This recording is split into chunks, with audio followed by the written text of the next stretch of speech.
Imos falar agora dunha mostra que ata o 19 de marzo nos permite achegarnos a algúns dos documentos, dos libros, dos códices máis importantes da historia europea e mundial. Entre eses documentos, entre esas xoias, está o Pergamiño Vindel. Para falarnos del, convidamos a unha das súas especialistas, profesora de Filoloxía da Universidade de Santiago, Mariña, benvida.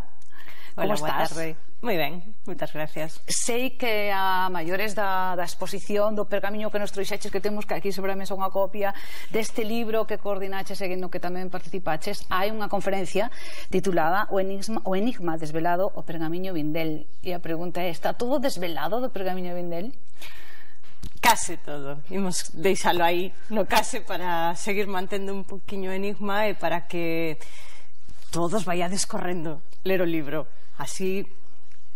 Ti ocupaste da coordinación do libro. Este libro nace da colaboración de 5 profesores, de 5 especialistas de distintas partes do mundo, e facedes un estudio a cada un desde a súa óptica, digamos, sí, sobre o Pergamiño Vindel. Pero antes de falarmos dos libros, se queres, podemos falar un pouco... Valor incuestionable, por varios motivos. Primeiro, porque cronolóxicamente é do período de produción das cantigas da segunda metade do século XIII. Pero é que, ademais, estes textos xa se coñecían antes do achado do Pergamiño Vindel, pero non no século XVI, na Curia Romana en concreto, pero eses cancioneiros non teñen nin decoración, nin, no caso que a nós nos interesa, non teñen música. Así que aquí temos un...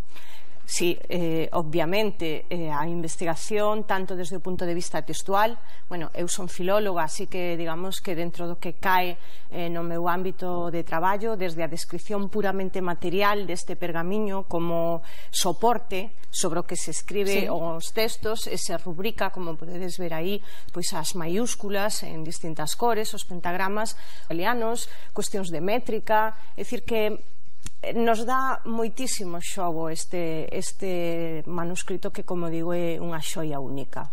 Estes 5 investigadores, 5 profesores, efectivamente, tanto xogo vos dá que escribisteis este libro que acompaña o Pergamiño, e ti ocupaste un pouco da parte máis histórica, digamos así, de como foi descuberto, das circunstancias polas que pasou, polas mans que pasou, e xa a propia descuberta do Pergamiño foi toda unha casualidade. Sí. Estaba forrando un códice. Sí, efectivamente. Bueno, cando eu comecei os meus estudos universitarios aquí en Santiago, cando fixen o meu primeiro curso de literatura galega, estaba forrando un códice. Sí, efectivamente. Bueno, cando eu comecei os meus estudos universitarios aquí en Santiago, cando fixen o meu primeiro curso de literatura galega, falábamos do Pergamiño Vindel, pero sabíamos moi pouco dese Pergamiño Vindel, que o descubrira Pedro Vindel a secas, e que este Pedro Vindel a secas era un libreiro, e que hoxe o manuscrito está, como sabemos, en Nova York, na Morgan Library. Pero que pasou desde que Pedro Vindel... falábamos do Pergamiño Vindel, pero sabíamos moi pouco dese Pergamiño Vindel, que o descubrira Pedro Vindel a secas, e que este Pedro Vindel a secas era un libreiro, e que hoxe o manuscrito está, como sabemos, en Nova York, na Morgan Library. Pero que pasou desde que Pedro Vindel encontra esta xoia justamente encadernando un volume do De Oficis de Cicerón ata que chega a Nova York? Pois pasan moitas cousas. Primeiro, Pedro Vindel é un personaxe de novela. Madrid, despois de varias vicisitudes aínda máis novelescas, empeza a traballar como mozo na Estación do Norte, e a partir de aí traballa en diversos oficios e empeza a vender libros justamente no rastro.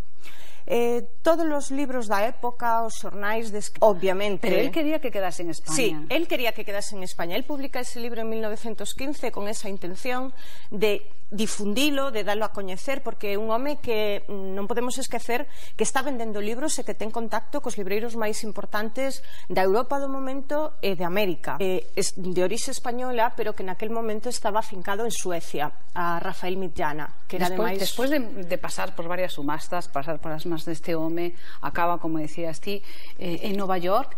Nunca saberemos por canto se vendeu o pergamiño? Non, sabemos que se vendeu por 6.000 pesetas, que lle vendeu Vindel a Midllana por 6.000 pesetas, que se subastou no ano 61, os herdeiros de Midllana subastárono en Estocolmo por 78 coroas, pero non sabemos canto pagou a Morgan por esta xoia. É unha política da librería non desvelar o prezo polo que adquire os seus exemplares. Ali segue original, parece que seguirá, pero nós temos unha copia casi original agora na Coruña, na sede da Fundación, e que se pode ver hasta mediados do mes de marzo. Mariña, non temos máis tempo, eu seguiría aquí falando contigo eternamente, pero acabou, señor. Gracias por vir, gracias por traernos o pergamiño, gracias por traernos o libro e polo vosso traballo.